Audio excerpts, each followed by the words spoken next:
Shalom, selamat pagi Bapak Ibu dan Saudara pendengar Blessing Morning. Kita bersyukur pada pagi hari ini kita boleh bersama-sama kembali akan merenungkan firman Tuhan. Bersyukur untuk hari yang baru yang Tuhan sediakan bagi kita pada hari ini. Mari bersama-sama kita akan memperhatikan kebenaran firman Tuhan dari Injil Matius pasal yang ke-8 ayat yang ke-23 sampai ayat yang ke-27, demikian bunyi firman Tuhan. Lalu Yesus naik ke dalam perahu dan murid-muridnya pun mengikutinya. Sekonyong-konyong mengamuklah angin ribut di danau itu, sehingga perahu itu ditimbus gelombang, tetapi Yesus tidur. Maka datanglah murid-muridnya membangunkan dia, katanya, "Tuhan, tolonglah, kita binasa." Ia berkata kepada mereka, "Mengapa kamu takut, kamu yang kurang percaya?" Lalu bangunlah Yesus menghardik angin dan danau itu, maka danau itu menjadi teduh sekali. Dan heranlah orang-orang itu, katanya, "Orang apakah dia ini, sehingga angin dan danau pun taat kepadanya?" Bapa di surga, di dalam nama Tuhan Yesus Kristus, pada pagi hari ini Tuhan, kami menaikkan syukur di hadapan Engkau. Terima kasih untuk kekuatan, kesehatan yang Tuhan berikan kepada kami. Saat ini ya Tuhan, biarlah Engkau terus berkata-kata melalui kebenaran firman-Mu, sehingga iman kami terus bertumbuh.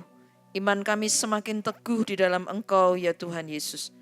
Kami menyerahkan pemberitaan firman-Mu hanya di dalam nama Tuhan kami Yesus Kristus. Haleluya. Amin. Di dalam Injil Matius pasal yang ke-8 ayat yang ke-23 dan 27 yang sudah kita baca, dikisahkan tentang Tuhan Yesus bersama murid-muridnya naik dalam perahu dan menyeberangi danau Galilea. Angin ribut yang datang dapat muncul secara tiba-tiba dari atas gunung-gunung di sekitarnya dan hampir tidak ada peringatan, sehingga dapat mengguncangkan air menjadi gelombang-gelombang air hebat setinggi kurang lebih 6 meter. Hal ini dapat menjadi bahaya yang dihadapi murid-murid Yesus pada waktu itu. Di dalam Injil Matius pasal 8 ayat yang ke-24 dikatakan, "Sekonyong-konyong mengamuklah angin ribut di danau itu, sehingga perahu itu ditimbus atau dihantam gelombang. Tetapi Yesus tidur." Tuhan Yesus tidur dengan damai. Hal ini menjadi lambang iman yang penuh kepada Allah, sementara para murid panik karena badai.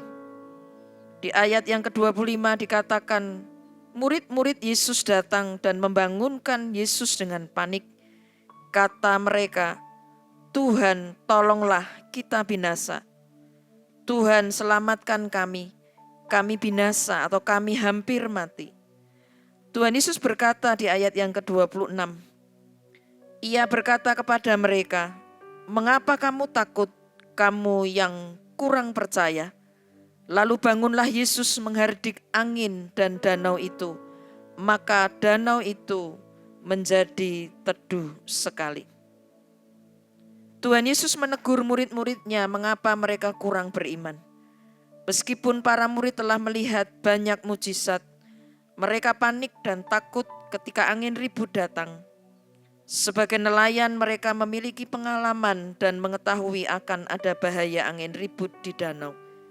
Namun yang tidak mereka ketahui adalah Tuhan Yesus sanggup mengendalikan angin ribut. Kadang-kadang orang percaya juga merasa Tuhan tidak mampu bertindak ketika terjadi angin ribut atau gelombang dalam kehidupan. Misalnya, ketika mengalami kecelakaan yang berat, mendengar vonis dokter tentang sakit penyakit, dan yang lain. Kepanikan dan ketakutan dapat lebih menguasai daripada beriman dan berharap kepada Tuhan. Sesungguhnya kuasa Tuhan sanggup mengatasi masalah-masalah yang kita hadapi pada saat kita memohon pertolongan kepadanya. Murid-murid Yesus sudah hidup bersama Yesus selama beberapa waktu, namun mereka belum mengenal Yesus dengan benar, belum mengenal Yesus dengan lebih dalam. Bahkan mereka menjadi heran dengan mujizat yang baru dilakukan oleh Yesus. Di dalam Injil Matius pasal 8 ayat yang ke-27 dikatakan, "Dan heranlah orang-orang itu," katanya, "orang apakah dia ini, sehingga angin dan danau pun taat kepadanya." Lamanya mengikut Yesus tidak menjamin seseorang mengenal Tuhan secara mendalam. Meskipun lama mengikut Tuhan, bisa saja seseorang tidak memiliki pengenalan yang mendalam tentang Tuhan Yesus yang dia imani. Orang bisa hanya mengenal nama Tuhan Yesus, sekedar tahu Tuhan Yesus adalah juru selamat, namun tidak mengenal lebih dalam pribadinya, kasihnya, pikirannya, rencana dan kehendak Tuhan. Sangat disayangkan apabila kita tidak menggunakan waktu untuk bersekutu dan lebih mengenal pribadi dan kuasa Tuhan yang sungguh dahsyat dan sanggup melakukan mujizat. Maka ada perbedaan arti kata bertuhan dan beragama. Bertuhan adalah percaya dan beribadah kepadanya dengan kesungguhan hati.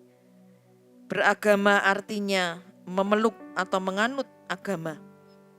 Orang beragama artinya orang yang memeluk agama, tetapi tidak memiliki pengalaman tentang Tuhan secara mendalam.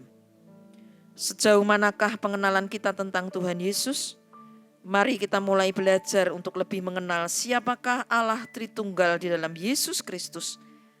Dan kita semakin mengalami kasih serta kuasa Tuhan yang lebih nyata lagi di dalam kehidupan kita.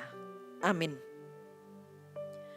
Tuhan Yesus, kami mengucap syukur untuk kebenaran firman-Mu pada pagi hari ini. Biarlah Tuhan kami boleh semakin kuat di dalam iman kami.